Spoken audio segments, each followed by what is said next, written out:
Welcome to episode 5, Artsy with Anthony Petrie. So we talk about Sarah's Peach. She's massive influence in life. She sacrificed everything. You said you're a teacher, you're doing multiple, you're being a parent, trying to teach, you're trying to be a pro basketballer. That lends us so beautifully into the question I had for you. So you've just about played with every name I'm about to say. We're going to have a little bit of fun with this. And this is just not going viral. So all these people aren't going to get back to you. But there's one name that I didn't have on my list, so I'm just going to add right now. But I just am going to ask you, we're going to play a little game of, you might hear some tapping. That was just so I get my list updated here. So they might listen to this, so there's no offense taken here, but you've played with the majority of these people, I'm pretty sure. You know every name on this list, but we're going to have a little bit of fun, play elimination. So I'll give you two names. One gets eliminated. So I've got to keep one. You've got to keep one. The one who's kept goes up against the next name. So, for example, if we were to say the best Petrie son athlete, and I said Damien Petrie up against yourself, you've got to eliminate one. Yeah. And Anthony stays in, and because Damo gets knocked out, Anthony goes up against your older brother. So that's the go. So it's a bit of fun, as I said. Now, this is tough, but at the end of this, there'll be one name left who will end up the best Australian basketballer of all time in your eyes. Yeah. And I've just added one name. I won't say who that is, but we kick off. This is probably the toughest two straight away because you talked about how impactful that sort of Chicago Bulls era was for you. But Luke Longley, running a farm in WA now, up against one of your best mates, Paddy Mills. Luke is. Let me just say this. I know you want quick answers. I had 2.5 hours on a plane flight with Luke Longley between two Chinese cities. I feel like I got the audio version of the last answer. Okay. It was the best 2.5 hours. Awesome. Yeah. Pioneer, incredible career, holistically. Yeah. 5 Olympics, long NBA career. Yeah. Oh, I'll go Paddy. It's so tough, isn't it? I can't believe I've done that to you. I can't believe I've done that to you. I'll go Paddy. All right. Well, then Paddy, I hope Luke doesn't listen to this. Paddy Mills then goes up against, this is going to be tough because he goes straight up against Andrew Gaze. What? Yeah. Sorry. I didn't say this was going to be easy. One of my favourite photos I have that I've hardly ever shown anyone is Andrew Gaze hugging me after my last ever game. He was coaching the Sydney Kings. There you go. One of my most cherished photos. Oh, My goodness. I know. I'm sorry. Can I just say that Andrew Gaze, I went on tour with Andrew Gaze and played with him. Did you? He's 42. No way. Just retired from the NBL. Yeah. You know when they say don't meet your... Yeah. So glad. Yeah. And it was more than I thought. Even put him up. Elevated him. Wow. I'll go Paddy from NBA career. Okay. Oh my God, I can't believe I just did that. This is the same guy, Andrew Gaze, crying on the back page on a show when Australia got the bronze at the Olympics. Because his dad, without Lindsay Gaze, playing in churches. Exactly what he said. I'm not to think where basketball had come thanks to the Gaze families. Out of respect to them, you've gone with Paddy Mills. Just shout out Andrew Gaze. Okay, no, I knew Paddy Mills. They're a Boomers Mount Rushmore though. Okay, those two. Yeah, absolutely. Yeah, no, there's some big names there in Australian basketball. So then Paddy goes up against Andrew Bogut. Andrew Bogut. Yep. Okay. Yep. All right. Yeah. And they would have played against each other. Yep. And with each other. I'm an 83 model. Wow. So I played when Bogut was playing for Victoria and the Nationals in the under 20s, played against him. Yeah. Yeah, mate. Just nothing we've seen in Australia. I know they go back to it when he fell off the ring and did the elbow, but just can't explain it to you if you've seen it and lived it. What it was like. Well, then the next few names might do it tough because Andrew Bogut goes up against current NBA player Ben Simmons. I thought Ben was going to have Bogues. Yeah. I honestly believe that. Ben came into an Australian camp. 18-year-old. And we were just like, what have we got here? You're talking NBA Rookie of the Year. He's an all-star. Defensive, phenomenal. But I'll stay with Bogues. I thought Ben had him. Okay. Yep. All right. So Andrew Bogut then goes up against Dave Anderson, who played a lot in Europe. So the listeners might not know Dave as much. Dave had... I said to you before, one of the most incredible rated Australian sporting careers. I'm not talking just basketball. Incredible. Bogues is on fire. He's on a roll. So the one name I didn't have on here that I'll mention now is Shane Heal. Again, so hard because they pioneered. They pioneered and played so many games. Oh, Hammer was incredible. He's a good player. A good commentator too. Shout out Shane Heal. I'll stay with Bogues though. Okay, Bogues. He's on a roll. Mac Dellavedova. Again, you're talking about just NBA champion, I know. Olympian, I think Delhi is. Wow. Just won an NBL championship, still trying to get better. There was a story the other day in the paper, Delhi signed with Sydney, he's 35. Yeah. And they said, what do you need, this and that? And the question he asked them back was, how are you going to make me better? He's 35, mate. So I'll stay with Bogues, though. Okay. I'll stay with Bogues. All right, Bogues, he could win here because he's up against Joe Ingles. Again, just these guys, just showing kids in Australia what's actually possible. I think for me, and again, had he stayed healthy, we didn't see the best of him the whole way through. But if I had to pick a basketball player out of Australia that was the best basketball player we have produced, Bogut. Yeah. Yeah. Well, in your eyes, as an experienced 280 plus BBL Australian representative, you picked Bogut. No, that's a pretty good choice. I thought Paddy Mills might stay in. Paddy, it's so hard because, I mean, what a legend. Paddy's, this is Paddy. We're playing that game in New Zealand. We're struggling. We're down. And Paddy's still only a bit young, man, and he comes in half time. And he says, I got it. Yes. I got it. And in a game of international basketball, I don't think people understand, no matter what country you're in. It is so hard. And to shift gears, we walk out of the sheds. He says, Peach, come here. I said, yeah. And we're running this action, flow action. He said, that's green. You get me on. I need a little bit deeper. I need to come a little bit earlier, get in and out. So he just hits me with a couple of things. He goes, and we're good. We're good. Right? I got you. Yeah. Just get that done for me. Right? Yeah. It's like an out-of-body experience. I'm like running on the floor with him at the same time, just watching him take over a game to qualify us to go to a World Cup, mate. Unbelievable. Just, yeah, we're finished. We're done, but his ability, his bronze medal game for Australia versus Slovenia when we won our first ever medal, if any kid in Australia, I don't care what sport you have played or do play, watch it. Yeah. Watch it. That is a person fighting for our country. Yeah. Yeah. Yeah, he was. He played so well too. Yeah. So we're getting closer to the end here, Peach. That was fun. Thanks for doing that. Shout out Andrew Bogut. Shout out for all the eggs I was going to say. And I know Paddy Mills is a good mate of yours. If we did have a little technical issue earlier, so I really hope we didn't lose that clip on Sayers. So if we did, Sayers, shout out to you. Peach puts his whole career down to you and the sacrifice you made and how proud he was to represent our country and you be there with your kids. So I really hope the audio for that is there. If it's not, I'll dig it out somewhere. It's in the wilderness somewhere out in the stratosphere. That's how rare is that someone you walk out a door every day still treats me like I'm like trying to set me up to have the best day of my life. That's so good. And speaking of that, and I guess I probably wanted to talk a bit more about, I'm going to hold you here all day about the time you give our school. For those that don't know, I stalked Peach. You spoke here. You're about 30, 31 with Dave was coaching our first clack. I was coaching the first. You spoke to our first group at our basketball launch. And in there, you mentioned you're a primary school teacher. My antennas just went straight up. I stalked you for 5 years to get you here. Read in the paper excitedly that at 36, the ripe old age of 36, you're retiring. The body had had enough. Then you've come here.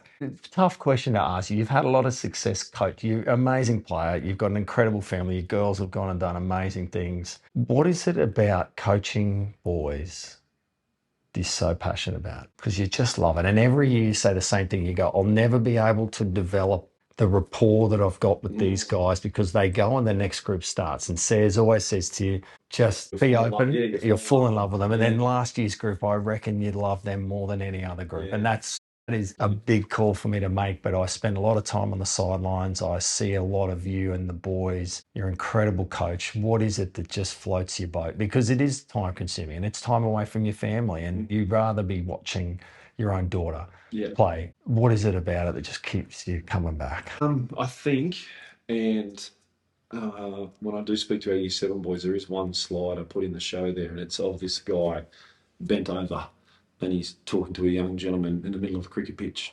And I tell him how lucky we were, our town, to have this man that would start these junior teams, sacrifice his own game to bring kids through, because his thing was everybody needs someone that believes in it. Yeah. That's it. Just need one person in your corner. And I tell the boys, I'm so lucky. I was like, that's my dad. I was like, my dad was so lucky. No piece of paper, no qualification. Yeah. But I'm talking still, like all my best mates, and everyone just ended up at our place. And I kind of think, and it's not because he's my dad, I would say it about you or whoever that was doing it. Yeah. That was kind of my example, and it was just, his thing was everyone needs someone to believe in it, and everyone needs a place to belong. and young men will do special things. They can do really special things. Yeah, it is. And I think that, and I love seeing them turn into just good people. I know they're going to be great in our community. I know they're going to be a great husband. We get it. Like, they're like all of us. We're not always going to get it right all the time. But I feel really good about that. And I love that they're learning to be disciplined. Like, that they get out of bed every day and they come in here. Definitely. And they just give everything of themselves. Everything. Yeah, we don't always win. And you're not weighing them to see how many kilos they lost. Like, we start tomorrow morning. Do you? Next crew start. And they're a younger group. We had 9 Year 12s leave last year. Wow. We've got 3 this year, I think, that'll be in our squad. And it does. And it's to your point, what Sarah said, you will fall in love with them all. Absolutely. Because they're Start again. Their own people. Yeah. And you say it to our boys when they come in, there is only one of you. Yeah. So why would you try and be anyone else? Exactly. Why? And you say it every time at orientation day, and it's actually right. So, yeah, they're all on their own journey, but I think it's that. I just think a place of belonging where I am challenged and pushed to be my very best, and it's uncomfortable, but I know that person believes in it. That's awesome. They can translate that to any part. Anything. And then hopefully do it themselves when they're older and they're a mentor. Like those men I gave you, Graham Clark, Greg Irwin, Terry Butler, Anthony Petrie, how could I possibly take that out and then just finish what I was doing and just go, exactly. No one gets any of that. I don't know. Yeah. And people do, they don't like doing it. Like Sarah got me into coaching. She signed me up. I was actually overseas with my mates and she signed us up to coach under 14 Gold Coast girls. That's how it started. But yeah, I think it's that. I think I couldn't have the experience that I've had and not, hopefully, someone have it. Yeah, that's awesome. And I guess the message there is, I hope you've been able to tell your dad, anyone listening to this, particularly boys, we're terrible at communication, but tell the person that's your mentor, the person that's had that massive impact on your life, whether it is dad or an important male figure, coach, mentor, let them know. Because sadly, my best mate's dad died in an agricultural accident on the holidays and never got the chance to tell him. And so don't ever leave that too late. Just let them know, because it's a really important thing for men to do that. Yeah, and we turn up, unfortunately, which the only currency that's the same for us is time. Yeah, that's right. And you turn up and we're getting to that age where some of our mates and fathers are passing on and all these beautiful, wonderful things have said. Yeah. And to your point, did anyone actually tell them that? Didn't eyeball them and tell him. Did anyone actually tell them that? Yeah. That they knew that's how they made it? 100%. And nice for that person to hear that. Yeah. Because it's, they don't do it for anything else. No. Just to know that you know them and they knew you.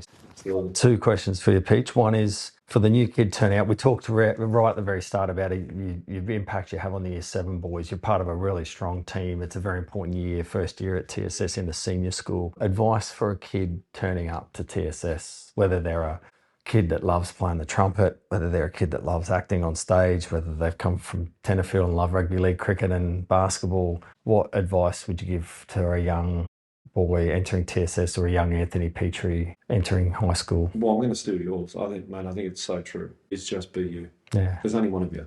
Just be yourself. Yeah. Just do what you do. And the other part is how we all fall into different things because a mate was doing it. Yeah. Just go and have a go at something. Yeah. Just get involved. Honestly, this place is... I still drive in. I come off Winchester, I look across the green, onto the water every day, and I'm like, how could you be mad driving in here, just one aesthetically from just what it looks like, to then when the boom gate goes up, what you need or want to try, you have so many people in this school. I feel like everyone does in the schools just wants the boys to be the best version of themselves. And people do anything to make that happen. It's amazing. Anything. It doesn't matter what you love. There is someone there, and it doesn't matter what level, it doesn't matter what team you're in, there is a group of people committed to you being your best.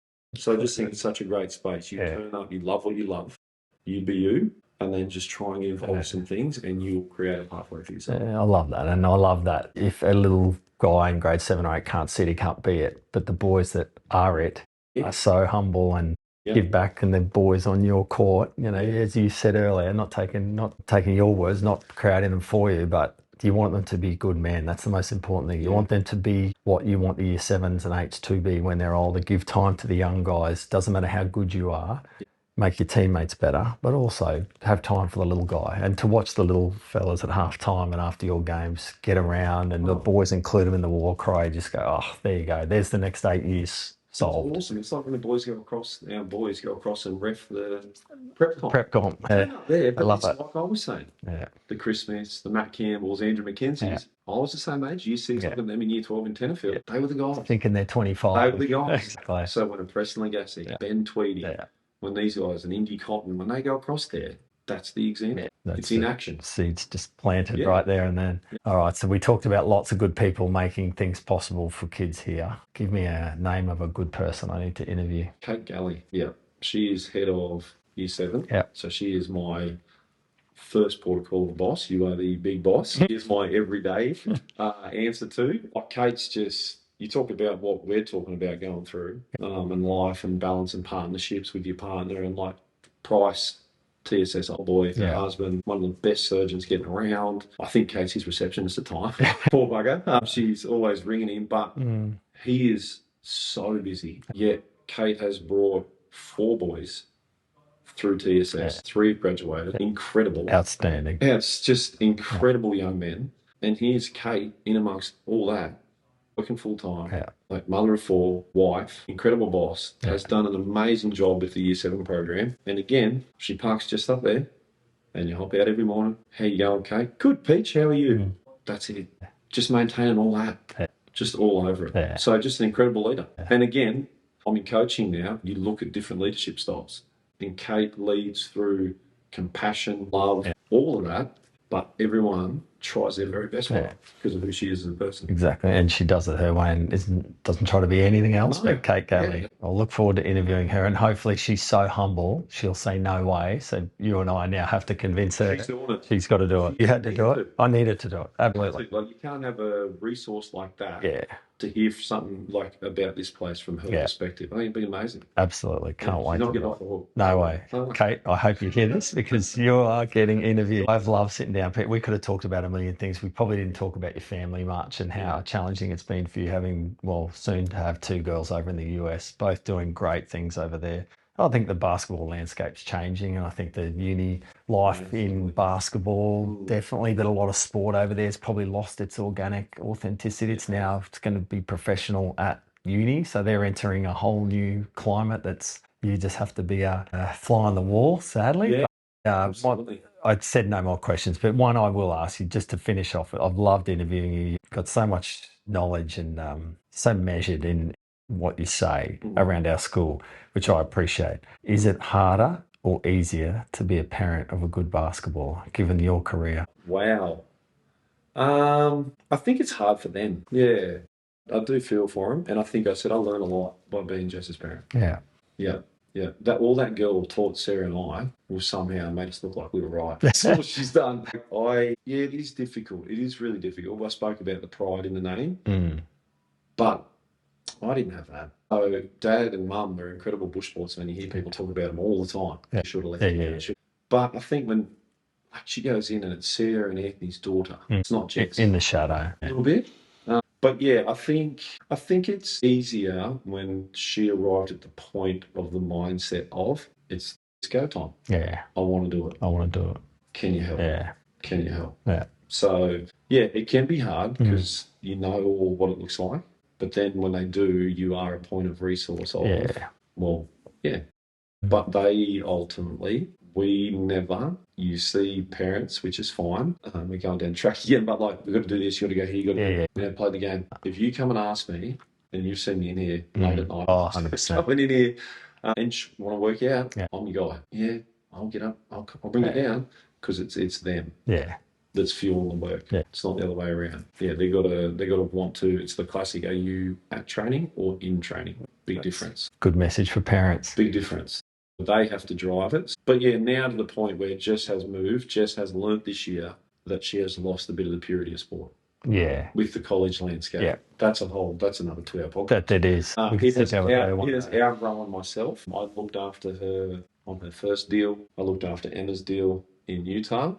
But it is honestly the Wild West over there, and it is now Jess has an agent, and she's into the realm of she's by Dean a professional basketball player. It's professional sport with professional crowds, but comes with that. And my point about it's lost its organic nature is then comes you've lost 2 kilos on the court today. You've had that replaced by tomorrow. All the things that you said, and the money, all those things are generational changing wealth. All those things, they're great. But then the reality of the day-to-day, the toll, and she's studying at the same time, or both. Yeah, and it's not,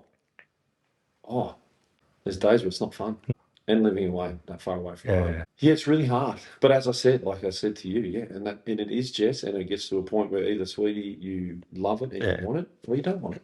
And either answer's fine. Either answer's actually okay. But yeah, she just learned this year that basketball is transactional or professional sport. She went from Gold Coast Junior, playing for Queensland, playing for Australia, to when someone gives you money, that money requires performance. Was all these things. It's a transaction then. Yeah, so she's a little bit got hit with she's a little bit tainted on the brush there and a few things. But again, to have her life experience she's had by 20 already.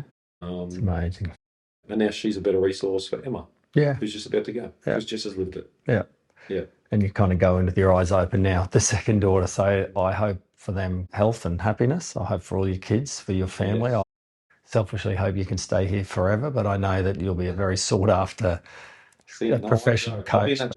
I heard you say you're a lifer, and I went, "Oh, that's the best news I've ever heard in my life." But I'll still be trudging up to the old gym cafe. Yeah, I love it. And we should have said before when you said your mum worked in the tuck shop or whatever, and you said, "Yeah, I lost the love of it." These people don't know. Listen to this, but Pete always requests the classroom closest to the tuck shop, which I love. So I've loved sitting down and chatting. We could chat all day, man. But you got stuff to do. But I really appreciate you taking the time. You're a great resource at our school. Phenomenal coach, but good bloke. And I think when TSS says we champion good men, again, young guys can't beat if they can't see it. And you're one of those really good men, mate, that we champion around this place. So thanks for all you do for our school. Really hope that audio worked for Sarah's sake. They'll keep you married for the next 25 years. But if not, we'll have to re-interview that small bit. But it was only a minute or two. I just hope it wasn't that one that we lost. So thanks for sitting down. Appreciate it.